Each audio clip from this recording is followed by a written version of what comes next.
Começa agora mais uma edição do programa Paideia, o seu encontro semanal com a cultura científica. Daqui a pouco você vai continuar acompanhando a série sobre as constelações aquáticas no céu da semana. E na coluna Mídia e Ciência a gente fala sobre uma característica muito importante das notícias, a qual a gente precisa prestar atenção: a fragmentação. Você também conhece pesquisa sobre a dor em recém-nascidos. E na entrevista a gente conversa com o professor Edgar Dutra Zanotto sobre o Centro de Pesquisa, Tecnologia e Educação em Materiais Vítreos, o CERTEV. Fique com a gente.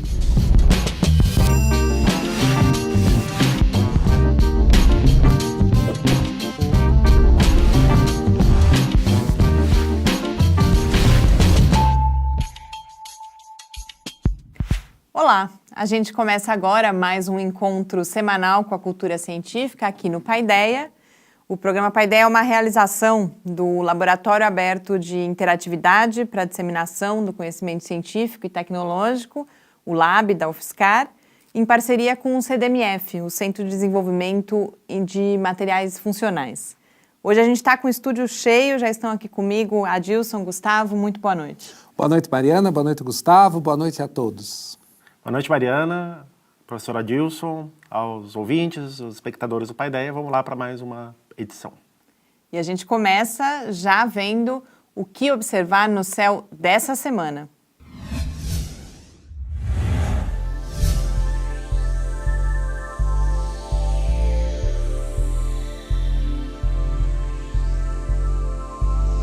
No início da noite, podemos observar o planeta Marte no horizonte oeste na constelação de Touro. Ele fica visível até às 7 da noite. A leste, podemos ver Júpiter, visível na constelação de Virgem, até às 3 da manhã. Saturno aparece a leste às 7h30 da noite, na constelação de Sagitário. De madrugada, aparece Vênus no horizonte leste, na constelação de Peixes, a partir das 3h30 da manhã. Antes de amanhecer, dá para ver Mercúrio no horizonte leste, visível a partir das 5 da manhã, na constelação de Peixes. Muitas constelações no céu representam animais marinhos.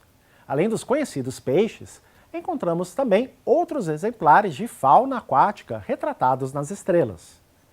Um desses animais compõe a maior constelação dentre as 88 reconhecidas oficialmente pela União Astronômica Internacional. É a Hidra, a serpente marinha, que simboliza a criatura morta por Hércules durante o segundo de seus 12 trabalhos. A Hidra é enorme. Medindo mais de 1.300 graus quadrados, ela percorre quase um quarto de toda a esfera celeste. Sua estrela mais brilhante é Alfar, cujo nome significa solitária em árabe. Graças ao seu tamanho, a Hidra possui muitos objetos de céu profundo interessantes, como o aglomerado aberto Messier 48 e a galáxia Messier 83. Também conhecida como Catavento do Sul, Messier 83 é uma grande galáxia espiral, que pode ser observada com telescópios amadores. Outros objetos interessantes na Hidra são as nebulosas planetárias NGC 3242 e Abell 33. NGC 3242 é mais conhecida como Fantasma de Júpiter, por sua aparência que lembra uma versão fantasmagórica do maior planeta do Sistema Solar. A Hidra também é chamada de Hidra Fêmea, isso porque existe uma outra constelação com nome quase idêntico. O Hidro, ou Hidra Macho, é uma pequena constelação próxima ao Polo Sul Celeste. É tão pequena e apagada que não possui objetos interessantes para o observador casual. A Hidra Macho não tem nenhuma lenda associada. É mais uma das constelações propostas pelo holandês Petrus Piancius no final do século XVI e representa uma espécie de cobra d'água encontrada pelos exploradores europeus durante suas expedições pela América do Sul. Até o próximo programa e céus limpos a todos!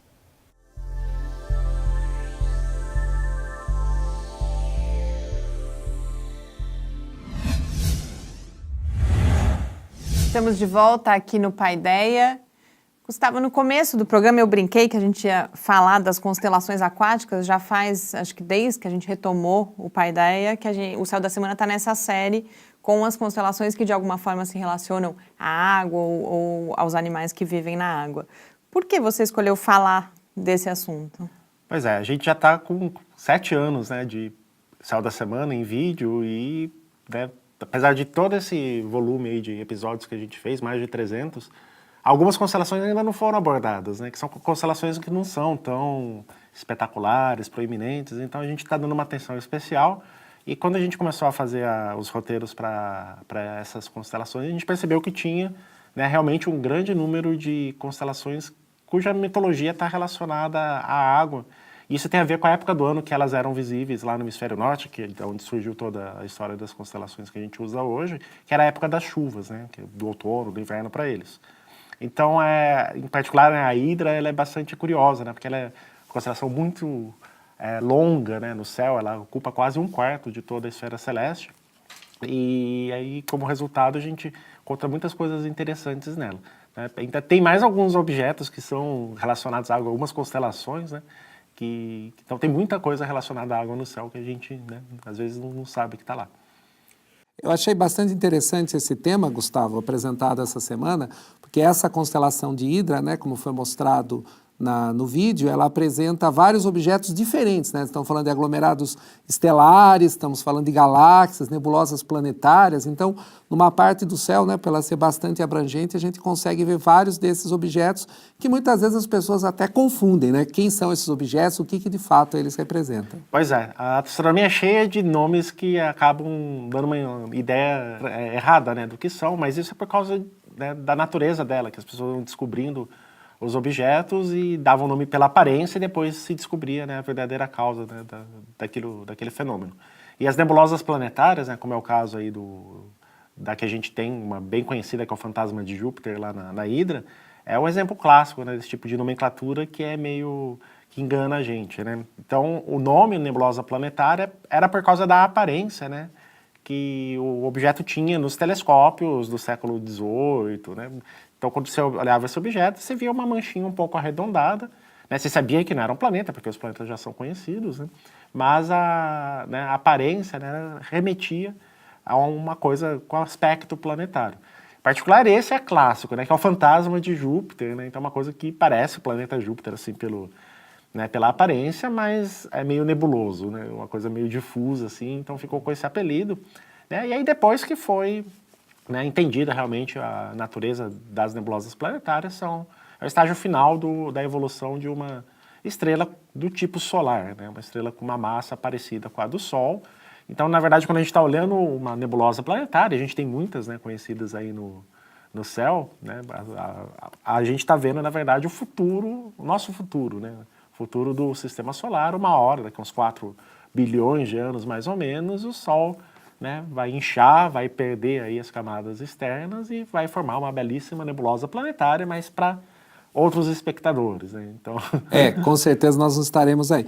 E já que você mencionou essa questão do passado, como olhava o céu, também havia uma confusão entre o que era nebulosa e o que era galáxia, sim, né? Sim. Isso só no começo do século XX que conseguiu-se medir as distâncias desses objetos com mais precisão e perceberam que muito daquelas que eram chamadas de nebulosas, elas eram de fato galáxias. A gente até encontra de vez em quando alguém falando nebulosa de Andrômeda, isso, se referindo à galáxia de Andrômeda. Ou nebulosa espiral. Nebulosa espiral, exatamente. Então, inclusive, o livro do Edwin Hubble, né, o astrônomo que desvendou esse mistério, um livro de divulgação que ele escreveu para contar as descobertas que ele tinha feito, chama-se O Reino das Nebulosas, né, porque até então, 1920, né, tudo que tinha essa aparência meio difusa no céu era classificado na mesma caixa de nebulosas, né? Até o próprio catálogo de Messier, que a gente fala muito, que foi o catálogo do século XVIII, era para reunir esses tipos de objetos e só se descobriu que eram objetos extragalácticos, no caso as galáxias, as nebulosas espirais, né, com o trabalho do Hubble aí na década de 1920. Obrigada, Gustavo. E se você quiser rever esse e outros episódios de O Céu da Semana, basta visitar o site do Lab em www.lab.fiscar.br. Na coluna Mídia e Ciência dessa semana, eu falo sobre uma característica muito importante de todos os produtos midiáticos, que é a fragmentação. Vamos lá saber do que se trata.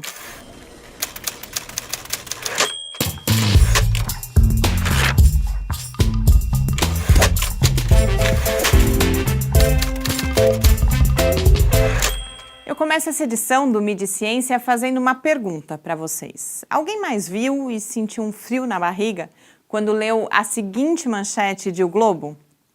Vamos precisar deixar a Terra em 100 anos, diz Stephen Hawking.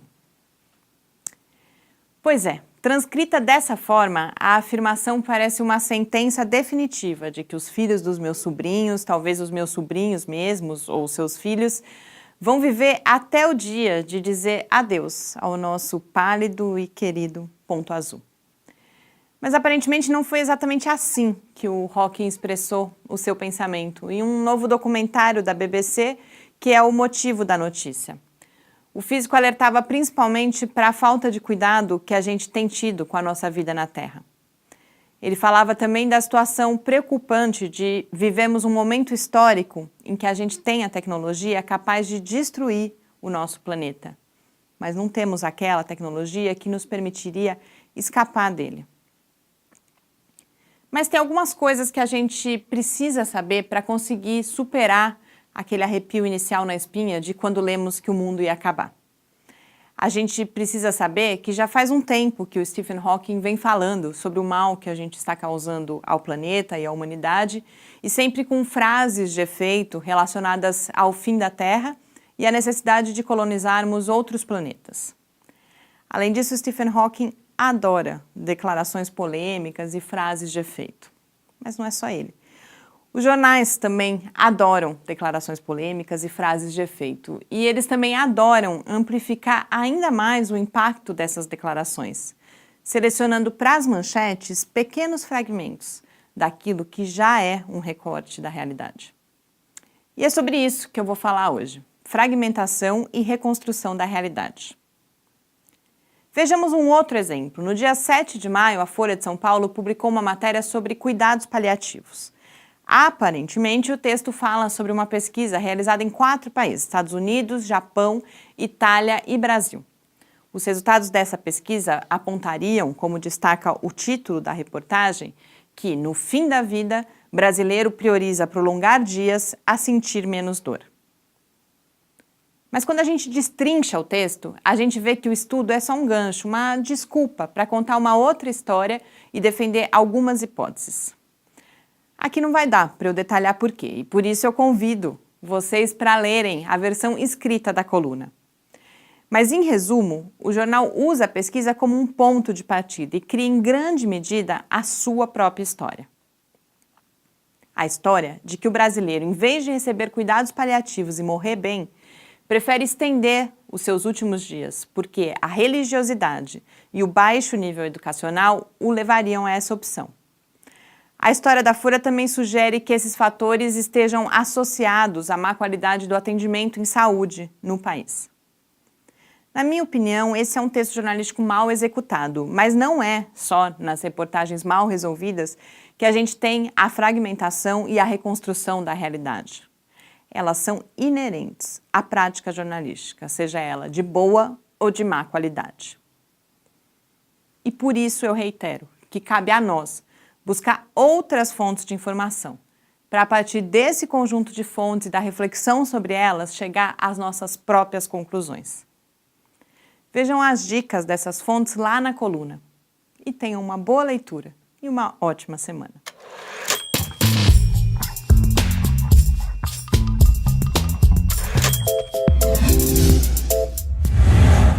A gente volta aqui no programa e eu queria contar um pouco rapidamente o que me motivou a escrever essa coluna. É lógico que o contato com os textos também, mas essa noção de verdade, mentira, é lógico que agora a gente está num contexto que a gente discute fake news, todo o papel da mídia, mas é uma outra coisa, o quanto ao longo da vida eu vivi, tive momentos de debate ou de contato com as pessoas em que aparece essa questão, mas é verdade, não é verdade, essa mídia deturpa, aquela mídia não deturpa.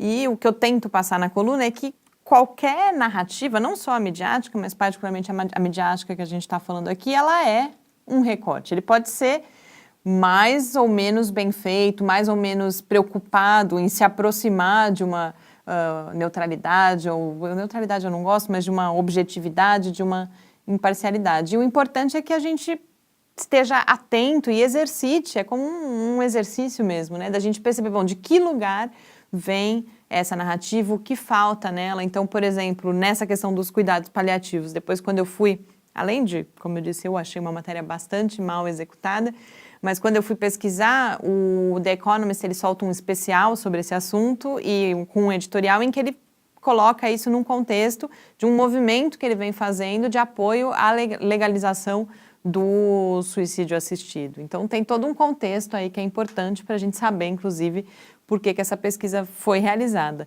Mas o motivo inicial foi realmente os textos, não foi só o Globo, foram vários veículos brasileiros que noticiaram essa declaração do Stephen Hawking. Falei, nossa, mas por que ele está falando isso agora, né? O caso particular do Stephen Hawking, ele tem um certo efeito midiático mesmo, né? Porque ele é um cientista muito famoso, ainda mais a própria condição física dele sempre foi um destaque das suas falas, né? Porque o Stephen Hawking é um físico teórico, que estuda cosmologia, gravitação, etc. Não é um cientista que estuda ou trabalha com essa questão que ele está fazendo um alerta. Ele faz um alerta justamente da sua percepção daquilo que a gente está no mundo. Em particular, né, quando a gente pensa nessa questão, nós não temos a tecnologia realmente para sair da Terra e ir para outros planetas?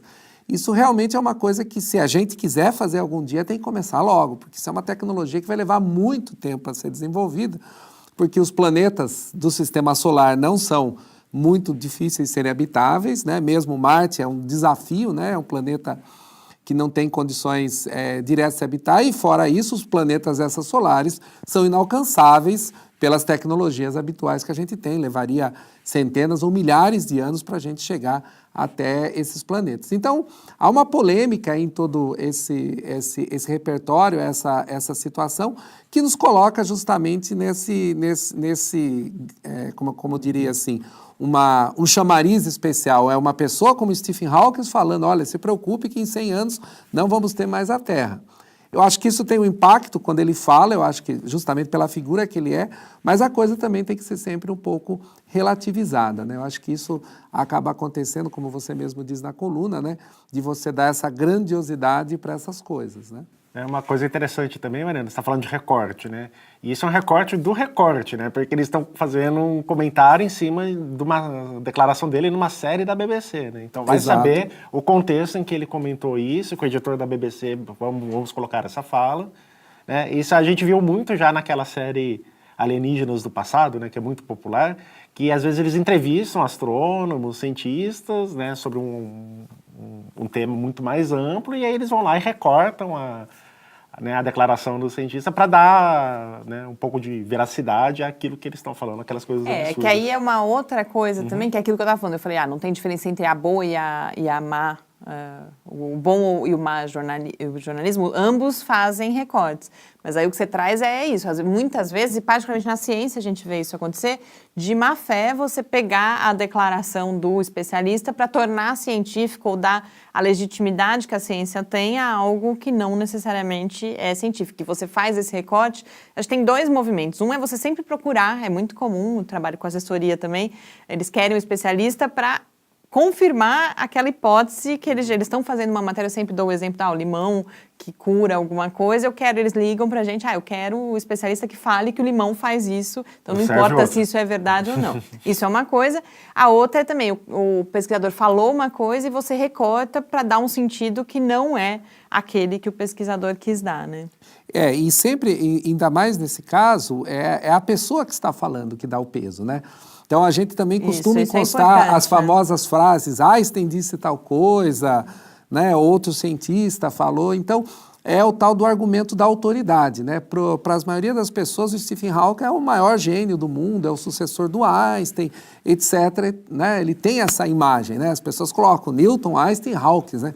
Na mesma escala. Não desmerecendo o trabalho do Hawking, que é importante, mas sem dúvida, Einstein e Newton estão em outros patamares, né? São outro patamar do avanço que eles fizeram, né? Então, fica muito impactante isso. E acho que essa questão de ter o argumento da autoridade sem olhar, de fato, esses fatos. O Hawke falou 100 anos, eu poderia dizer que em 50 anos, eu posso falar em 500 anos, né? Os 100 anos é simplesmente um chute dele, não tem alguma pesquisa mostrando, olha, vai acontecer isso, vai acontecer aquilo, que em 100 anos vai imprevisível. fazer. É imprevisível. Ele né? mesmo há 1 ano falou em 1000 anos, agora acho que ele ficou mais preocupado. Eu queria só para encerrar, retomar uma coisa, como eu falei de fragmentação, uma outra característica da fragmentação é que um tema ganha grande visibilidade e depois não se retoma. Então, eu quero retomar alguma coisa que eu falei na coluna passada, que foi a questão do licenciamento ambiental, que eu reclamava que não estava ganhando a devida atenção, e nos dias seguintes, a Folha de São Paulo deu, que não tinha dado ainda, teve um Tendências e Debates, vários outros veículos deram, então também tem esse tempo aí, que a mídia demora às vezes para prestar atenção em algumas coisas. Mas acompanhem lá também a versão escrita da coluna, e a gente, para encerrar esse primeiro bloco do Paideia, conhece a pesquisa realizada sobre dor em recém-nascidos pela professora Esther Angélica Luiz Ferreira, que é do Departamento de Medicina da UFSCar. A gente também se despede do Gustavo e depois do Clique Ciência a gente volta para a entrevista com o professor Edgar Dutra Zanotto, que é professor titular do Departamento de Engenharia de Materiais aqui da UFSCar, e vai falar sobre as suas pesquisas com materiais vítreos, sobre a ciência brasileira. Então, continue com a gente. Meu nome é Esther, eu sou pediatra e reumatologista infantil, professora do Departamento de Medicina da UFSCar. Minha área de pesquisa, basicamente, é em terapia antálgica e cuidado paliativo pediátrico. E a minha pesquisa principal, hoje em dia, é na avaliação da dor de recém-nascidos que nascem via parto vaginal e cesariana. A dor neonatal é uma área relativamente recente, porque há menos de 30 anos atrás achava-se que o recém-nascido não sentia dor. E desses 30 anos para cá, muitas pesquisas estão sendo feitas cada vez mais. Tanto que até ressonância magnética funcional já demonstra que de 20 áreas do adulto que são estimuladas com a dor, no recém-nascido 18 delas são estimuladas, o que compararia que a dor do recém-nascido é bem parecida com a nossa. Se no adulto já é difícil a gente mensurar a dor, imagina no recém-nascido. Então, cada vez mais a importância da mensuração dessa dor aguda vem sendo pesquisada. E hoje em dia a gente tem já muitas escalas de dor neonatal que nos facilitam muito. E a minha pesquisa está exatamente em cima disso, avaliar com essas escalas de dor que a gente tem, se existe alguma diferença na dor aguda do recém-nascido que nasce via cesariana ou parto vaginal. A pesquisa ainda está no meio, a gente faz em parceria com o professor Guilherme Barros, da terapia antálgica da Unesp de Botucatu, que me ajuda muito, é um grande parceiro, e a gente faz essa pesquisa também aqui em São Carlos, com a ajuda também de alguns alunos que estão sempre comigo. Bom, a pesquisa em si, assim que os bebês nascem, eu uso um estímulo de dor agudo, porque afinal eu me preocupo muito com a dor neonatal, então eu não faria um estímulo a mais do que a criança precisa. Então, é um padrão fazer vitamina K intramuscular em todos os bebês que nascem, basicamente, né? A não ser que a mãe traga para fazer via oral, né, os pais, mas no Sistema Único de Saúde é o que a gente tem disponível. Então, quando essas crianças elas têm esse estímulo intramuscular, a gente faz escalas de dor relativas a esse período, né? E depois, com 3 meses de idade, essas mesmas crianças, a gente vai atrás delas no posto de saúde quando elas fazem outro estímulo de dor que também é obrigatório, que é a vacina da meningite. E aí a gente aplica uma mesma escala, né, e uma outra escala que é pertinente também à faixa etária pediátrica desse período. Junto com esses estímulos de dor, a gente faz também exame neurológico para ter certeza que essa criança está na normalidade da faixa etária dela. Se tiver algum problema, alguma alteração neurológica, a gente exclui essa criança e encaminha, lógico, para avaliação neurológica pediátrica mais específica, dá um encaminhamento. E a gente agora está já quase fechando o nosso N da primeira fase, que é a fase que a gente faz na maternidade, e já começamos agora, em agosto, a fazer a segunda fase nos postos de saúde. Ainda não temos grandes análises estatísticas, mas a gente já percebeu que realmente existe uma diferença importante, mostrando que o nosso trabalho, a nossa pesquisa, tem realmente um valor importante para a área.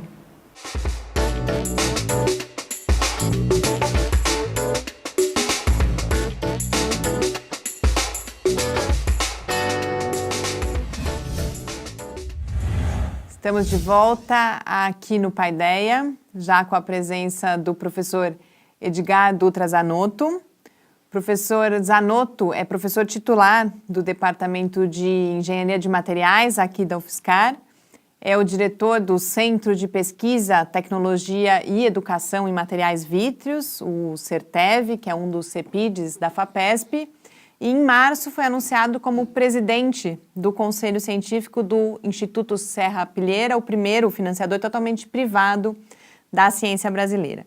Professor Zanotto, é uma honra recebê-lo aqui no estúdio, no Paideia, para a gente conversar sobre o CERTEV, sobre a ciência brasileira. Muito obrigada por ter aceito o nosso convite.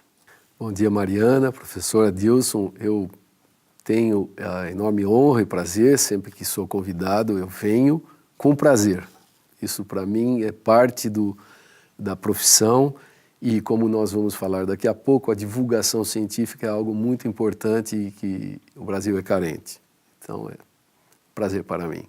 Antes da gente falar do CERTEV, dos materiais, da pesquisa com materiais vítreos, eu queria que a gente começasse bem do começo apresentando ele, que vai ser o principal tema nosso aqui, que é o vidro. O que é o vidro? Qual é a particularidade do vidro? E por que pesquisar os materiais vítreos? Essa pergunta eu já ouvi várias vezes e a resposta é sempre diferente, porque eu mesmo venho mudando a minha opinião sobre o vidro. Faz 40 anos que eu trabalho com vidros, aliás 41, porque eu tive um ano também como bolsista de iniciação científica, né, trabalhando em vidros, então, e 40 de formado. Começa assim, não é o vidro. Sabe quantos vidros já foram desenvolvidos pelo homem, já estão catalogados, composições químicas diferentes? Professora Dilson, o senhor que é físico, dê um chute. Eu imagino que você está numa escala de centenas de milhares, talvez. 400 mil composições químicas de vidro são catalogadas. 400 mil. Então são vidros, não é o vidro. São vidros inúmeros. As pessoas acham que é só o vidro de janela, ou de garrafas, ou de lentes de óculos, né? Mas não percebem que tem, por exemplo, as fibras de vidro que estão aqui isolando esse estúdio de TV, né? As fibras ópticas, através das quais vem todo volume enorme de informação, e a computação e as telecomunicações foram radicalmente mudadas pelas fibras ópticas. Todas as lentes dessa câmera que está me filmando agora, e são lentes especiais, e não tem uma lente apenas, tem umas 15 lentes dentro de uma câmera dessa. Cada lente com um índice de refração diferente, uma é convexa, a outra é côncava, tem todo um design óptico complexo, né? E tem vidros que as pessoas conhecem menos ainda. Por exemplo, vidros bioativos, né? Nós temos, recentemente saiu inclusive na televisão, isso aqui é uma patente nossa, são fibras de vidro altamente bioativas e bactericidas que nós estamos testando para uso para curar moléstias da pele, né? Grandes moléstias que não são curadas de outra forma, estão sendo testadas com isso. Nós temos ossos artificiais, né? Esse aqui é importado, foi um colega meu que desenvolveu, mas nós trabalhamos com isso também, né? Feitos de vidros bioativos, que se ligam espontaneamente aos ossos ou dentes ou até a cartilagens, né?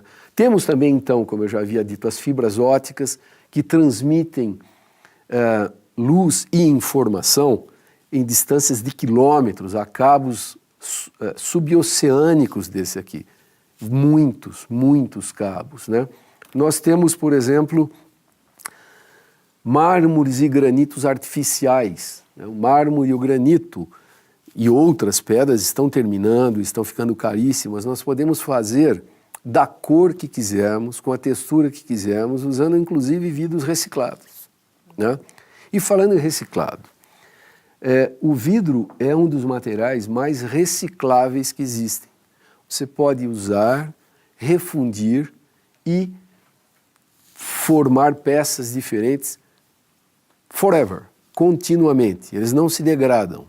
E hoje reciclabilidade é uma palavra muito importante relacionada ao meio ambiente, carbon footprint e essas coisas, né? Então nós temos vidros que absorvem calor. Esse aqui é um vidro usado em lâmpadas cirúrgicas que deixa passar só a parte visível do espectro eletromagnético e absorve o infravermelho. Nós temos também vidros que só deixam passar o infravermelho, usado nas câmeras de infravermelho. Enfim, eu ficaria o tempo todo aqui falando sobre os diversos tipos de vidro. Então, a importância do vidro na nossa vida cotidiana é enorme, né? Os displays dos telefones celulares, dos computadores, é enorme. A gente não percebe, as pessoas não percebem, mas é um material extremamente importante. Deixa eu aproveitar, já que está falando exatamente sobre essa questão, e por que será, talvez, é uma questão bastante profunda, por que será que os vidros, então, eles conseguem ter toda essa enorme diferença, enorme aplicabilidade? Existe alguma coisa assim mais profunda, talvez, na estrutura dos vidros, etc., que permite essa ampla, grande gama de aplicações? Muito boa essa pergunta. Sim, nós temos, bom, abrindo um parênteses, há vidros inorgânicos, como esses que eu mostrei aqui, mas uma grande série de vidros também orgânicos e poliméricos e até vidros metálicos hoje em dia. Quer dizer, fazer vidro, na realidade, é evitar a cristalização. Todos os materiais tendem a se cristalizar, porque o estado termodinamicamente mais estável é o estado cristalino, como a gente aprende lá no colegial. Entretanto, os cristais têm composições químicas extremamente bem definidas. Então, eu posso ter um cloreto de sódio, NaCl. Os vidros têm a vantagem de serem soluções contínuas. Eu posso ter um NaCl1, NaCl2, NaCl1000, continuamente variando o sódio e cloro, como se fosse uma solução sólida. Então, o número de composições possíveis com vidros é infinitamente superior ao número de composições possíveis com cristais. A desordem, então, ela favorece essas propriedades. Como eles são líquidos congelados, como se fossem soluções, é como se tivéssemos água dissolvendo açúcar, 1 grama, 2, 3, 4. Cada material desse, quando congelado sem cristalizar, na sua estrutura desorganizada, forma um vidro. Então, uma variação contínua de propriedades ópticas, elétricas, mecânicas, químicas, biológicas e daí por diante, né? Então, essa pergunta é importante que você me fez. A variabilidade possível de composição é infinita. E toda essa história com a pesquisa dos materiais vítreos começou justamente há cerca de, um pouco mais agora de 40 anos, com o Laboratório de Materiais Vítreos, o LAMAV, existe até hoje e foi o primeiro grupo de pesquisa, né, o primeiro centro de pesquisa sobre materiais vítreos no Brasil. Eu queria que o senhor comentasse um pouco essa história, o que aconteceu nesses 40 anos, qual é o lugar do LAMAV, tanto no Brasil, em que ele teve esse papel absolutamente pioneiro, e também na pesquisa em materiais vítreos no mundo hoje em dia. Essa história eu gosto de contar, e eu a revi recentemente quando fizemos 40 anos, porque muita coisa acontece por acaso. Eu, no 5º ano de engenharia de materiais, eu era um estudante de engenharia de materiais, consegui uma bolsa de iniciação científica com um professor norte-americano chamado Whitmore, que foi, inclusive, o orientador do professor Varela, recentemente falecido, conhecido de nós. O professor Whitmore passou um ano aqui como visitante e ele tinha um projeto, o único projeto dele com vidros, porque ele é um professor que trabalhava com materiais cristalinos, materiais cerâmicos. Ele tinha um projeto com vidros, que era o encapsulamento de resíduos radioativos em vidros. Vidros servem para isso também. Eles, como os resíduos entram em solução, e você funde tudo aquilo, e então evita que os elementos radioativos sejam espalhados pelo meio ambiente. E ele me deu esse projeto de iniciação científica, apesar que ele não era um especialista em vidros, né? Sem querer. E eu fui aprendendo, e por sorte acabei sendo contratado naquela época. Não era necessário um doutorado para ser contratado, eu fui recém-formado contratado como professor auxiliar de ensino, e o Dionísio Pinati, que era o chefe do departamento na época, falou, bom, Zanotto, você tem que criar um grupo de vidros, porque um curso de engenharia de materiais não pode existir sem um grupo de vidros. E me deu um forninho pequenininho que eu tenho até hoje lá. Já vi a foto algumas vezes. Você já viu a foto, né? Exatamente. Então, tá aí o forno, esse é seu laboratório, se vire. Você tem 1 ano e meio para fazer o mestrado e depois nós vamos te mandar para o exterior. E eu fui para o exterior, eu fiz o mestrado em Física aqui na USP, que era a coisa mais próxima que tinha. Por sorte, eu agradeço ter feito esse mestrado em Física, porque me ensinou muita coisa que eu não havia aprendido na engenharia e foi fundamental. Até hoje eu tenho um pezinho assim na Física, né? E acabei indo para a Inglaterra, no que era o maior grupo do mundo na área de vidros. Esse grupo hoje é bem menor do que o que eu tenho aqui. Você perguntava o que é o Lamave hoje, 40 anos depois. O Lamave hoje, modéstia à parte, nós estamos em pé de igualdade com qualquer laboratório do mundo que você citar aí, exceto um ou outro de empresas que são muito maiores. Mas grupos universitários têm poucos no mundo do porte e reputação que nós temos, né? Para dar um exemplo disso, eu trouxe 2 exemplos aqui que estavam em cima da minha mesa, né? O livro mais moderno que tem sobre vidros, lançado este ano, 2017, From Glass to Crystal, de 4 autores franceses, com os quais eu nunca colaborei, efetivamente, me pediram para escrever o prefácio do livro. Eu acho que isso é uma prova da reputação que nós temos. Depois, essa revista, que é a Materials Research Bulletin, é uma das revistas mais importantes do mundo em materiais, tem um fator de impacto de 5,5, o que é muito alto para materiais, me pediu que fizesse como guest editor um volume especial sobre Glass Ceramics, 2017 também, que é o tipo de material que nós trabalhamos. Então, eu acho que hoje o Lamave tem uma reputação internacional, nós temos professores visitantes do mundo todo aqui, sempre alguns, nós temos 6 ou 7 estudantes estrangeiros estudando conosco.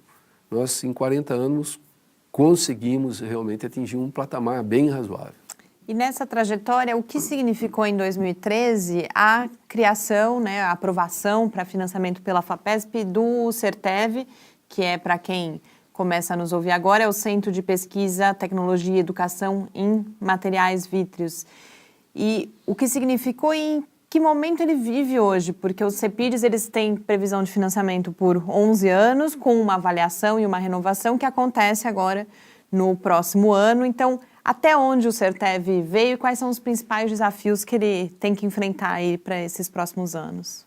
O CERTEV é um dos CEPIDs, a FAPESP tem 17 CEPIDs, né, Centros de Pesquisa, Inovação e Difusão.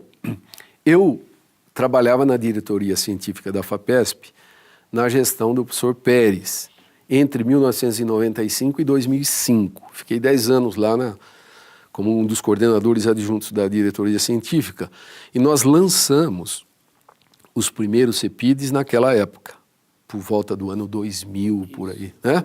Os primeiros 10 CEPIDs, incluindo do professor Elson, que era aqui Era o único da UFSCar na época, né? E naquela época eu passei uma vontade danada, porque sendo da diretoria científica eu não poderia submeter, né? Ficaria complicado para eles analisarem o meu próprio pedido e tal. Então eu fiquei mais ou menos impedido de submeter um CEPID. Mas eu adorei a ideia, porque sendo um ávido consumidor de filmes sobre a vida na África, eu assisto todos esses documentários da National Geographic, etc., sobre a vida dos animais. Se vocês olharem os leões, qual é a estratégia dos leões, né? Trabalho em grupo. Os leões trabalham em grupo. Muitos tipos de animais, né? As hienas, os leões, aqueles wild dogs africanos, eles trabalham em grupo. E um grupo de cachorros pequenininho assim, eles podem matar um búfalo.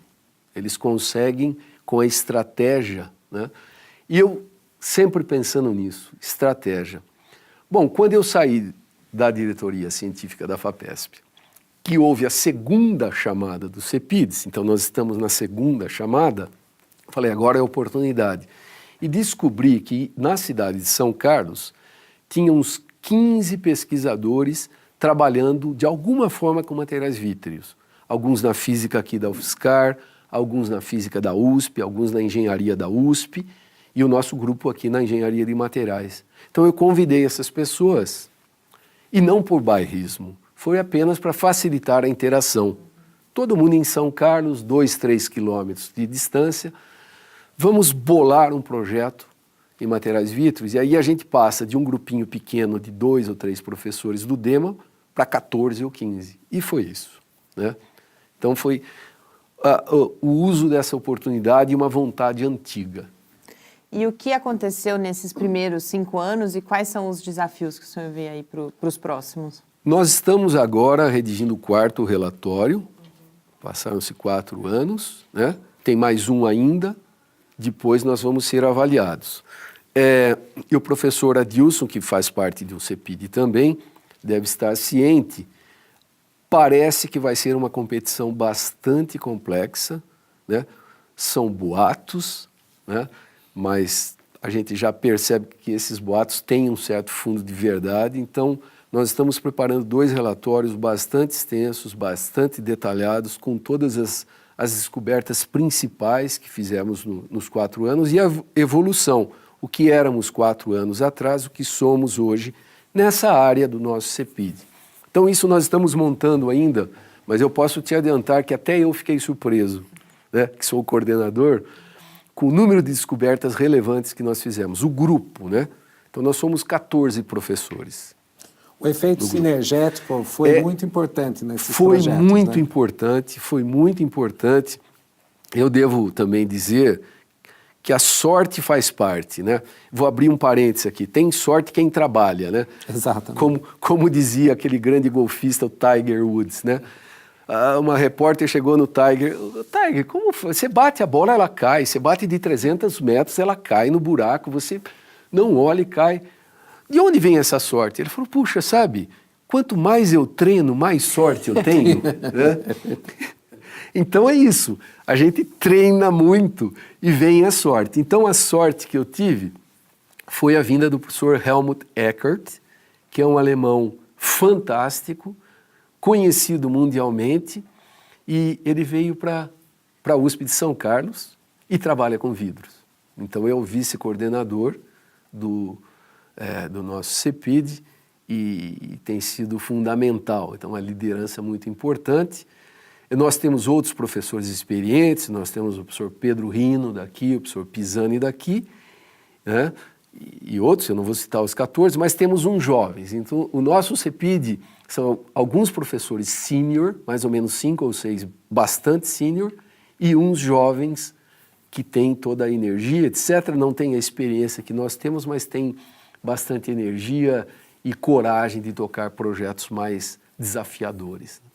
Vou aproveitar que o senhor falou dos jovens, nosso tempo está acabando, para a gente abordar rapidamente um modelo que está sendo previsto para essa novidade que a gente teve em março, que foi o Instituto Serra Pilheira. Porque uma das frentes é justamente, um dos princípios é apoiar os jovens pesquisadores. E aí tem vários outros elementos, então o uso mais livre do dinheiro em relação às agências públicas, a questão de acolher o risco, a pesquisa de risco. Por que isso é importante? Por que o Serrapilheira vai ser importante para o cenário da pesquisa da ciência brasileira? Em primeiro lugar, é uma das únicas iniciativas de um instituto privado, né? Ele foi criado com a doação do João Moreira Salles e a esposa Branca, de um fundo de 350 milhões de reais, para pesquisa a fundo perdido. Então, isso pode servir de exemplo a outros mecenas, a outras pessoas que têm posses e se dediquem a isso, né? Segundo, a ideia que nós do Conselho Científico e também o Conselho de Administração está apoiando é darmos liberdade ao pesquisador.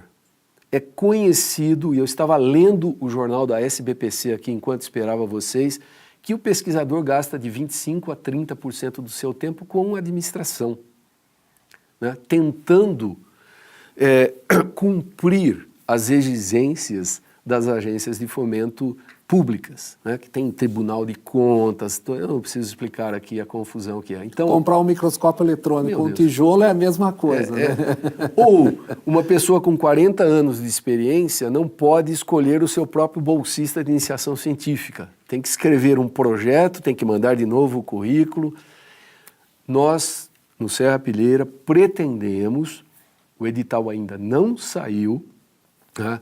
Mas nós pretendemos dar liberdade ao pesquisador. Nós vamos analisar muito bem os projetos e tem que ser um projeto out of the box. Nós não queremos pesquisas incrementais que já são financiadas pelas outras agências. Nós queremos pesquisas chamadas bold, corajosas, que possam eventualmente a levar a breakthroughs.